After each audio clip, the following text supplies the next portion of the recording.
Chapter 2, How I Discovered the 5-Second Rule. So this all started in 2009. I was 41 years old, and the truth is I was facing some major problems with money, with work, and definitely in my marriage. Now, it was so bad that as soon as I woke up every morning, you know what I felt? I felt dread, fear, overwhelm. Have you ever felt that way? The moment the alarm goes off, you just cannot fathom how the hell you're going to get through the day. It is the worst. The alarm rings and you just don't want to get up. You can't believe that this is your life. Or, how about this one? You ever do this? You know how you lie awake at night and your head is spinning and you can't sleep because all you can do is worry and think about all your problems? Well, that was me. 2009, that was me. For months, I just felt so overwhelmed by the problems that my husband and I had that I just... Getting out of bed? Holy cow. When the alarm rang at 6 o'clock, I would just lie there.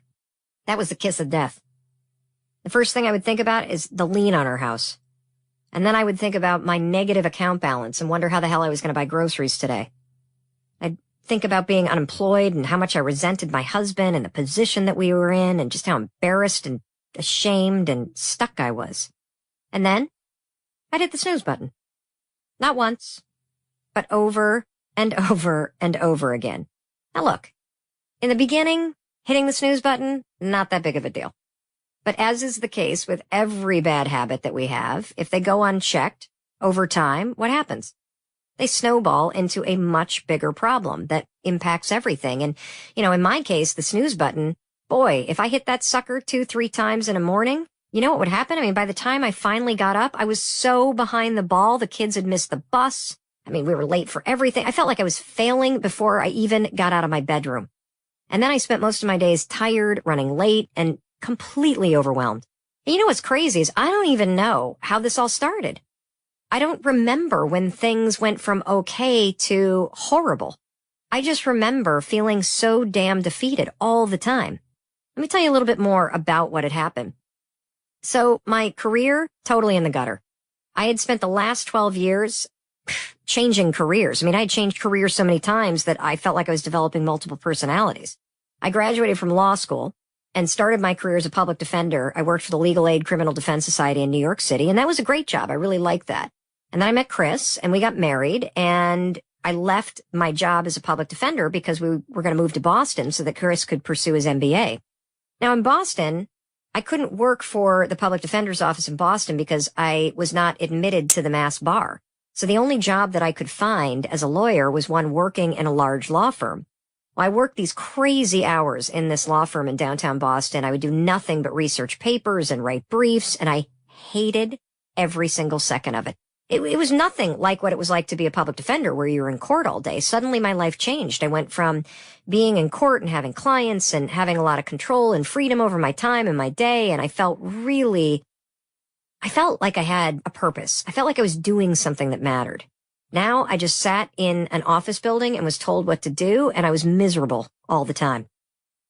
Now, when our first daughter was born, we have 3 kids, but when Sawyer, who's now 17, was born, I used my maternity leave to look for a new job. I mean, that's how much I hated my job. I did not want to go back after maternity leave. And I ended up landing in the Boston startup scene, thankfully.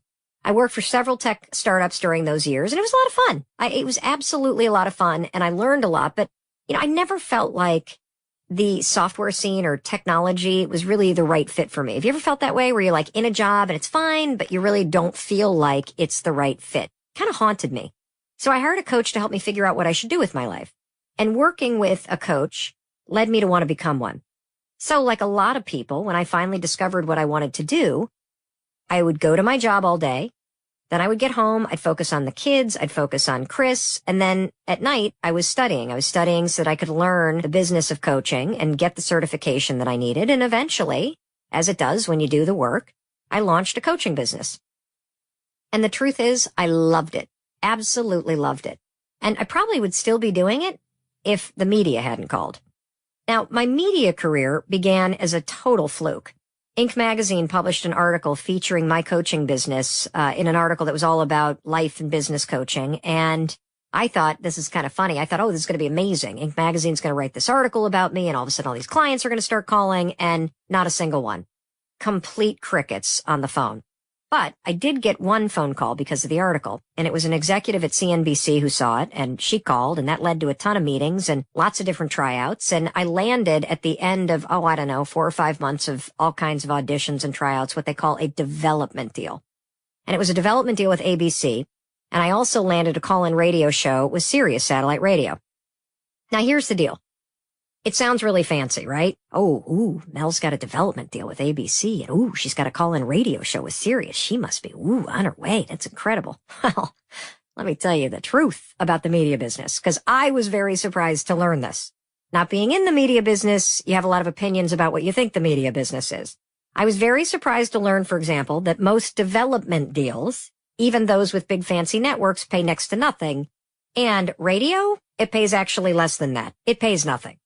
So in reality, I was a mom of 3 driving back and forth to New York City for all of these meetings and to do the radio show and to do stuff with ABC. I wasn't getting paid. I was sleeping on kids' couches, and I was coaching clients on the side in order to make all the ends meet. And I started to lean too much on friends and family to fill in the childcare gaps and do whatever it is that I could do to just make it all work. It was kind of like, have you ever seen that image of, I remember this image from a Entertainment Tonight kind of show. There was a guy that used to do this act where there would be these poles on a table and he would have all these plates spinning, like literally like 20 plates spinning at once. I felt like my entire life was like that. Another good image of what life was like. You know, when you look at a duck and they look like they're super smooth on the surface, but the little feet are moving like 1,000,000 miles an hour under the water, but you can't see it. That's basically how I felt. So it sounds like life is going really good. It's just busy. And the truth is it was. So, this kind of went on for a couple years, and then I got my big break. I was cast to host a reality show for Fox. I thought I was big time. Let me tell you, I thought, oh man, I had all these visions that suddenly everything is going to be solved. I'm going to become a reality TV star. I'm going to make millions of dollars. Chris doesn't have to work. We're going to be set for life. This is going to be amazing. Let me tell you what it was. It was one giant joke. I got cast to host a show called Someone's Gotta Go. And the show was, when we first cast the show, I was told that it was going to be a business makeover show. So I was going to be like Super Nanny or Gordon Ramsay going in and fixing small businesses. And then after I got cast for the show and I show up in Los Angeles to shoot, they've made what they call a format change. And I'm no longer going to be fixing small businesses. I'm going to be firing people on national television from real jobs. And the people that are on the show have no idea that this is what's about to happen. The show is called Someone's Gotta Go. We shot a few episodes. I know you're sitting there thinking, wait a minute, how does that work? You fire people from real jobs on that sounds disgusting. I agree. Have you ever had one of those moments in your life where you feel like you've just made an awful decision? You're either with the wrong person, you took the wrong job and started. I just had this huge pit in my stomach because I knew that this was so wrong, because I am not about shaming people. I'm about helping people. I even remember calling my agent after we shot the first show and saying, you got to get me out of this. This thing is horrible. This is like the meanest thing I've ever seen in my life. These people on the show are hyperventilating. They're sobbing. I can't do this to anybody. I can't do this. And he said, I'm sorry, you're stuck in a contract. And then I said, well, then get me some Xanax, because I don't know how the hell I'm going to get through the next taping. And he said, I can't get that for you either. I'm not a doctor. I'm sorry. So I shot the second one. Again, I shouldn't have. I absolutely shouldn't have, but I felt really cornered because I had given up everything, my coaching practice, the radio, everything to take on this show.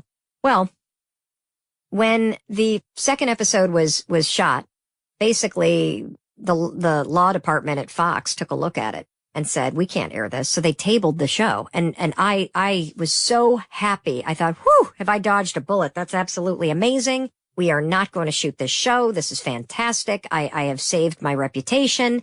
But there was one wrinkle that I was not thinking through, and that is that I had signed a contract with Fox. And I only got paid after we shot the show. And so here I was stuck in a contract for a year that prevented me from doing anything in the media business, anything at all, until Fox figured out what they wanted to do with the show. So I found myself at the age of 41 completely now unemployed and unemployable.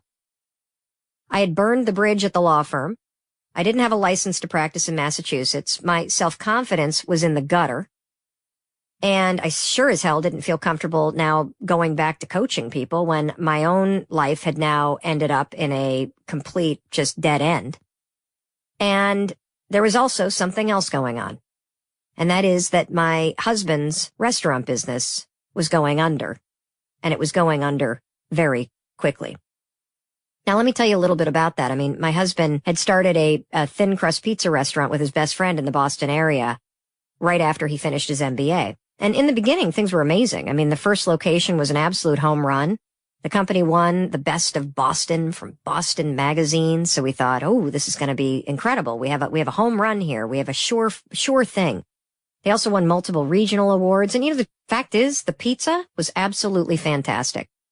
And then they opened up a second restaurant in a different location. The second one was a little bit larger than the first one. And at the same time, because a huge grocery store chain had encouraged them to do so, they also decided to take on a wholesale operation.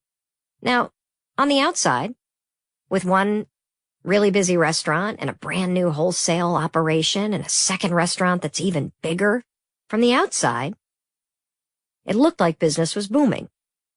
But the fact is, on the balance sheet, the wheels were starting to come off. You see, they had expanded too quickly. And the second location, not a good one. Within 8 months, it was very, very clear that it was going to have to be shut down. And the wholesale business, while it was doing okay, it needed cash to grow. I mean, it was sucking wind, and that meant it was sucking all of the cash out of the business. And it was mostly the first restaurant that was creating all the cash to begin with. Now, let me tell you, things suddenly went from feeling like, wow, my husband's running a restaurant business and I'm shooting this show and wow, this is amazing. Our dreams are coming true. It went from that to, holy shit, what is going on? What do you mean you're closing down that restaurant? What do you mean the wholesale business? What do you mean I just lost the show and I can't get another job? Well, what's going on? And here's the other thing. Like a lot of small business owners, we had poured our entire home equity line into that business. We had poured the kids' college savings into that business, and it was disappearing before our eyes. We had zero left in the bank. The home equity line fully tapped out. And there were weeks, even months that went by where Chris he just wasn't getting paid. There was no money in the business. And that's when the liens started to hit the house. And the phone started to ring. And every time you picked it up, it was a collections call. So, of course, you unplug the phone. I mean, that's what you do that's what all the financial people tell you, right? Unplug the phone when the collections people call. That'll take care of the calls, but it doesn't take care of the financial problem, okay? So with me out of work and Chris's business struggling, the financial pressure mounted. Every day in the mailbox, scary letters from attorneys. And even though I was an attorney and I know it's a bunch of like hot air, when you're getting one of those, it's terrifying. The checks constantly bouncing, constantly. Every time I would go to the grocery store, it would literally feel like, I don't know. I don't even know what to compare it to. You'd stand there and as the items were scanning, I'd be feeling the panic rise because I was pretty certain actually, that the check card that I had would not be clearing, that I did not have enough money for the groceries that were going down that little conveyor belt. But I did have an excuse ready, and that was this. I would do this. I was a master at it. Oh, that's weird. It just worked at the gas station.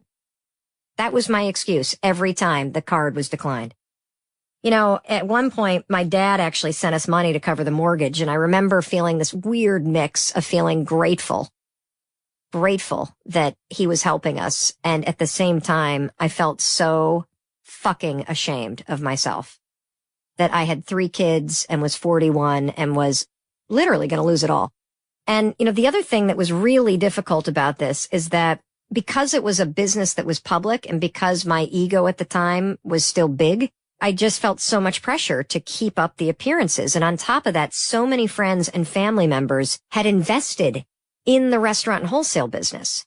And Jonathan and Chris were trying so hard. They were working around the clock to save it. And so I felt this obligation and it was really important that I kept an upbeat outside appearance because they were going to save it. In fact, they ultimately did save the restaurant business and go on to open up a bunch more and then eventually sell it off. But at the time, it sure did not feel like that was going to happen. I would tell everybody I was fine, but on the inside, I was overwhelmed. I was embarrassed. I was afraid. And then on top of all of this, you know what this kind of shit does to a marriage? Holy cow. It was tearing Chris and I apart. I mean, we had never fought like this before. As far as I was concerned, it was the restaurants. The restaurants were to blame. As far as Chris was concerned, it was my media career. And the fact that I had to chase this dream, and for years I got paid next to nothing doing radio, and the sacrifices that we all made, and now I was in a dead end. I mean, it was just endless. The pressure, the fighting. And, here's the thing. You may be dealing with stuff that's a hell of a lot more serious than bankruptcy. I get it. But no matter how bad your life can seem, you can always make it worse. And I know I did. I drank way too much. I was jealous. I was jealous all the time. I was jealous of friends who didn't have to work. I was jealous of friends whose husbands made a lot of money. I was jealous of people that were happy in their careers. Anytime I drove past a house that was having any kind of work done on it, I was jealous. It just consumed me. I was bitchy. I was judgmental. I mean, our problem seemed so big that I convinced myself that there was nothing I could do. Nothing. Well, I could blame Chris. That I did very well. But, nothing I could do. Now, in hindsight's wonderful, isn't it? Because from when looking back, you can completely see what you should have been doing. I can see that it was just easier. It's a hell of a lot easier to feel sorry for yourself. It's a heck of a lot easier to blame other people. It's easier to be jealous. So much easier than taking a look in the mirror and pulling yourself together, which is exactly what I needed to do. The best way to describe how I felt was trapped. I felt trapped by my life. I felt trapped by the decisions I had made. I felt trapped by our money problems. And I felt trapped in a struggle with myself.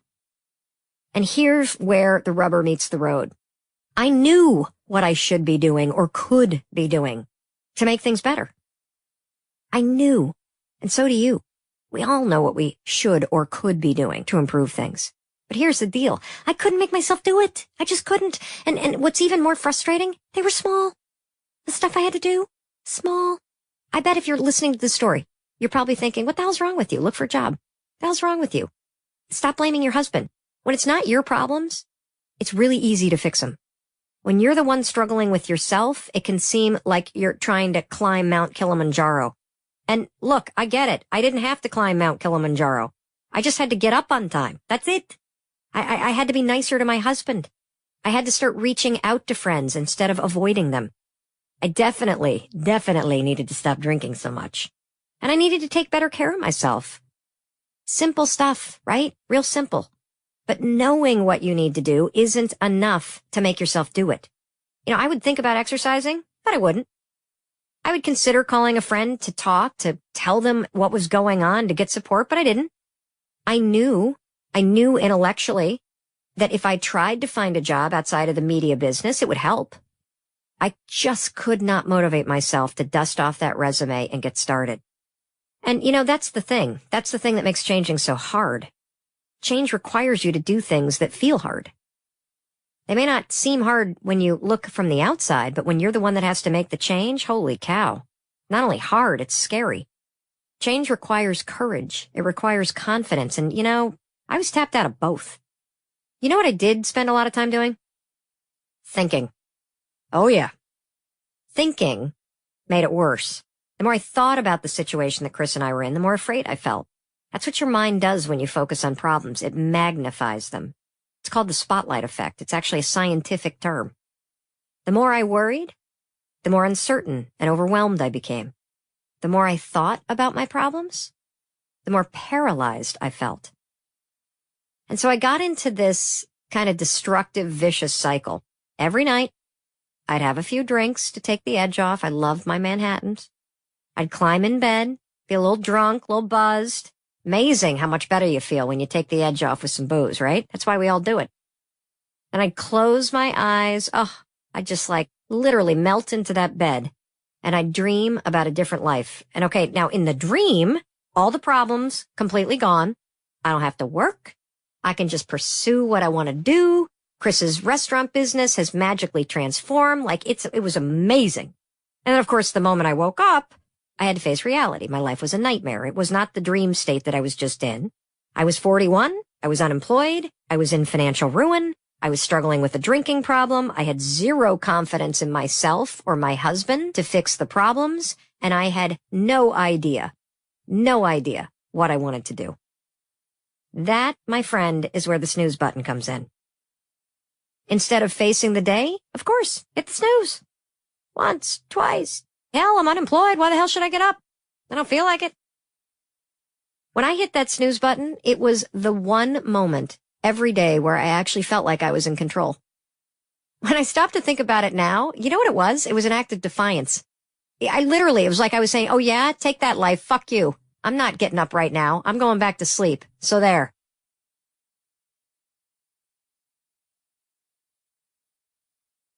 By the time I finally did get up, Chris was long gone. He's a smart guy. He knew that he did not want to be in the house when yours truly got up.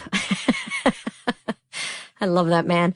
The kids, they were in various states of dress. The school bus was long gone. I mean, to say that the mornings were chaotic thanks to my snooze button habit, that would be putting it politely. They were a shit show. You know, we were always late. I forgot lunches, backpacks, gym bags, permission slips as we raced out the door. I can laugh about it now, but I remember feeling like the loser mom.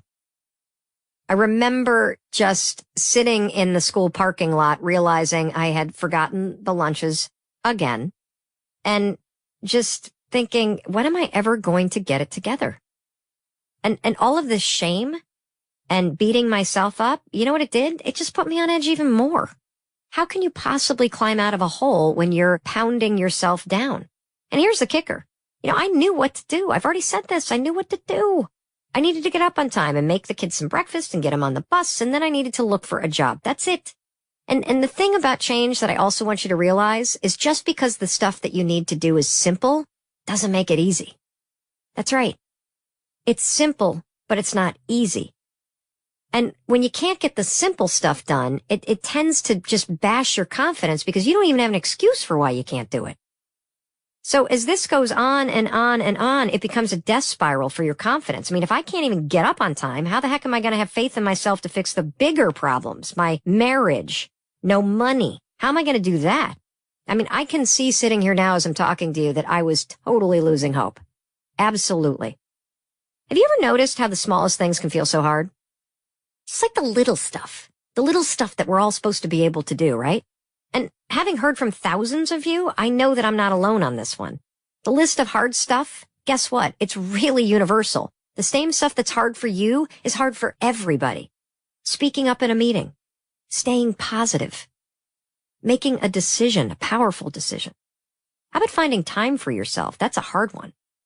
Raising your hand, asking for a raise, working on your resume, sometimes hitting send on an email. How many times? I know you've done this. You've rewritten an email at least a dozen times, and then you think about it, and then you wait. That's a little thing. And yet we overthink it. We doubt ourselves.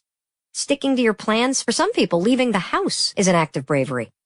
Talking to someone you find attractive. I have been blown away by how many men write, saying that it's just daunting to break through that confidence barrier and actually just go walk up and talk to somebody you find attractive. Blocking an ex on social media. Yeah, that one. You think about it, but you don't do it. It's a small thing. Saying no. Eating in moderation. I mean, the list goes on and on and on. In my case, it was just getting up on time. That's it. That's all I needed to do. I needed to get up on time, and I couldn't do it. You know, lying in bed every night, I would do that thing. Have you ever done that thing? Where you get in bed and you're like, all right, you have a little talk with yourself. You're like, that's it. Mel, I've had it with you. Tomorrow, girlfriend, you are changing. Tomorrow, you're going to wake up on time. You're going to have a better attitude. You're going to try a little harder. You're going to go to the gym. You're going to be nice to Chris. You're not going to drink so much. It's going to be amazing. And then, of course, you go to bed. You sleep, you have that wonderful dream about life where you don't have to work. And then you wake up and you're back in the nightwear. That was me. Every single night. Every single night. 5 seconds. That's all it took. The alarm would ring, and within 5 seconds, I would have talked myself out of becoming the new me. Now, the reason I didn't get out of bed, and this is a really small point, but a very important one, we're going to talk a lot about this in the book. I didn't feel like it. It's that simple. I didn't feel like it. Now, later, I would learn that I was stuck in what researchers call a habit loop. I had hit the snooze button so many mornings in a row that hitting it was now what scientists call a closed loop pattern. It's encoded in my brain. It's a habit. I don't even think about it. Well, luckily, one night, everything changed. I was about to turn off the TV and head to bed when a television commercial caught my attention. Now look, it may have been the fact that I had had 3 Manhattans. I don't know. I'm not going to lie about that. But there on the screen was an image of a rocket. Yep, that's right, a rocket ship launching. It sounds so cheesy, doesn't it? And I could hear on the TV the famous 5-second countdown. 5, 4, 3, 2, 1. Fire and smoke, it filled the screen, and then boom, the shuttle launched. And I had this harebrained instinct right there. That's it. That's it, Mel Robbins. I am going to launch myself out of bed tomorrow like a rocket. I'm going to move so fast, I don't have time to talk myself out of it. It was just an instinct. I could have easily dismissed it. Luckily, I didn't. I acted on it. You know, I've talked a lot about the problems, a lot about my bad attitude, a lot about my feelings and my resignation. But the truth is, I wanted to solve our problems.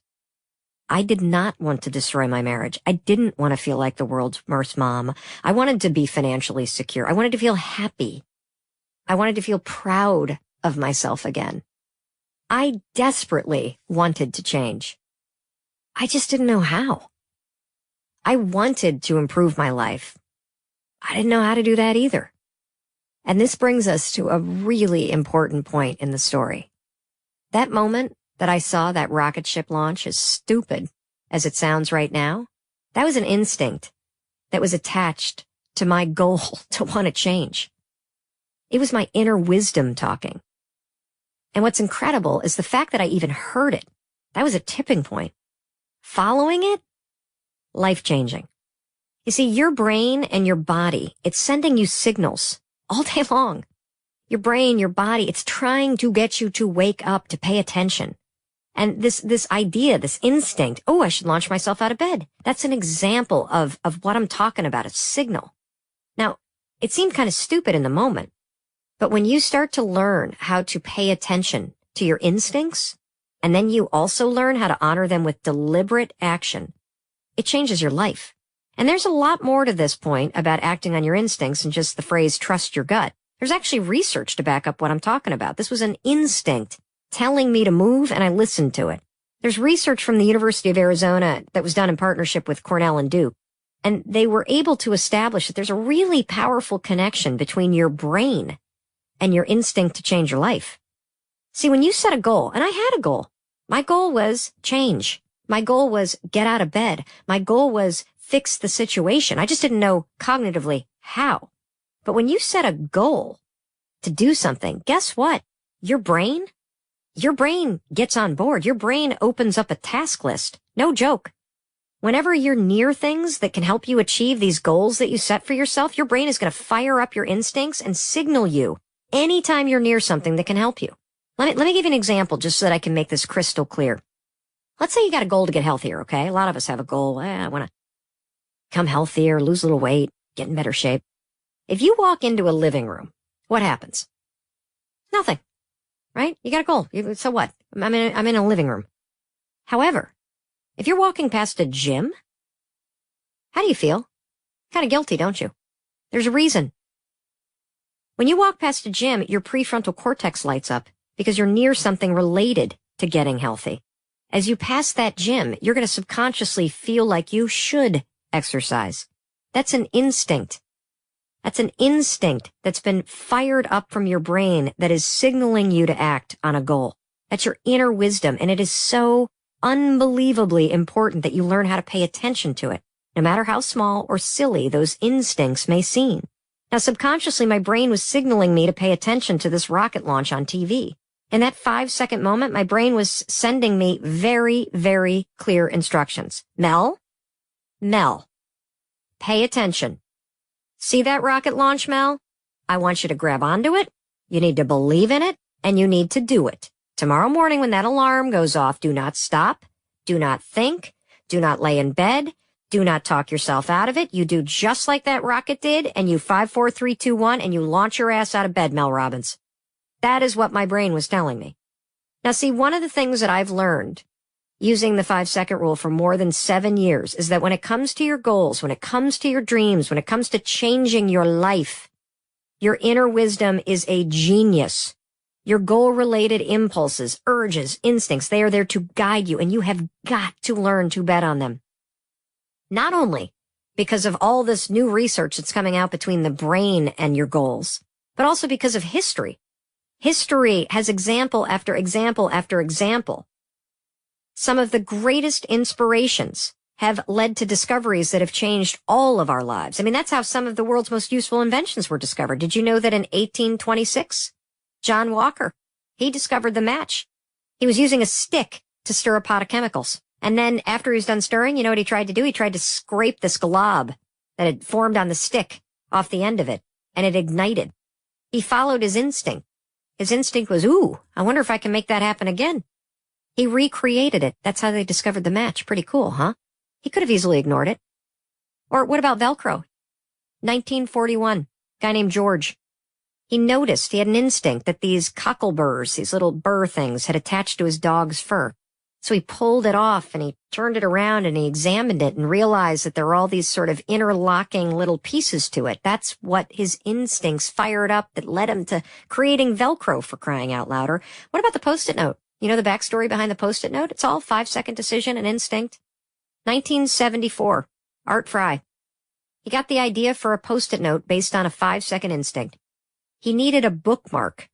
You see, he was part of the choir, and he wanted to figure out how he could put a bookmark in the hymnal when he was practicing during the week. And he needed to make sure it could stay there for the church service on Sunday, but when they removed the bookmark, that it didn't damage the pages. That was the instincts that came up for the Post-it note. That's even how the Frappuccino was born. 1992.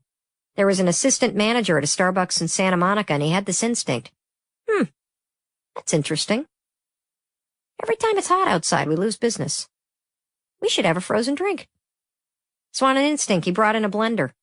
He started tinkering with the ingredients that they had at that Starbucks. Now, by the way, they weren't supposed to have a blender. They did not like blenders at Starbucks back then because it interfered with the coffee shop environment. He tinkered with recipes for a month, and then on an instinct, when a vice president came by to do a regional tour, he handed him a sample. A year later, the first Frappuccino at Starbucks was rolled out at that store. It's now 20% of global sales. When it comes to change, innovation, goals, and dreams, you've got to bet on yourself. And that bet starts with hearing the instincts to change and honoring it with action.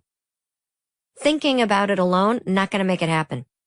I feel so thankful looking back that I actually grabbed on to that idea of launching out of bed like a rocket, because I could have so easily blown it off. Well, let me tell you what happened, because my entire life changed because of it. The reason why I'm sitting here talking to you right now is because of that singular moment. You see, the very next morning, the alarm rang, and the first thing I felt was dread. Nothing had changed. Nothing. It was dark. It was cold. It was winter in Boston. Still had a lien on the house. Still unemployed. Still no money in the checking account. Still fighting with my husband. Still feel like a frickin' loser. I didn't want to get out of bed. I didn't want to wake up. I didn't want to do anything. I wanted to hit the snooze button.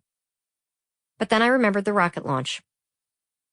And I did something I had never done before. I ignored how I felt. I didn't stop and think. I did what needed to be done. Instead of hitting the snooze button, I did exactly as my instinct required. I started counting. Backwards. 5, 4, 3, 2, 1. And then I stood up. That was the exact moment I discovered the 5-second rule. The 5-second rule. Here's the definition. The moment you have an instinct to act on a goal, you must 5, 4, 3, 2, 1, and physically move, or your brain will stop you.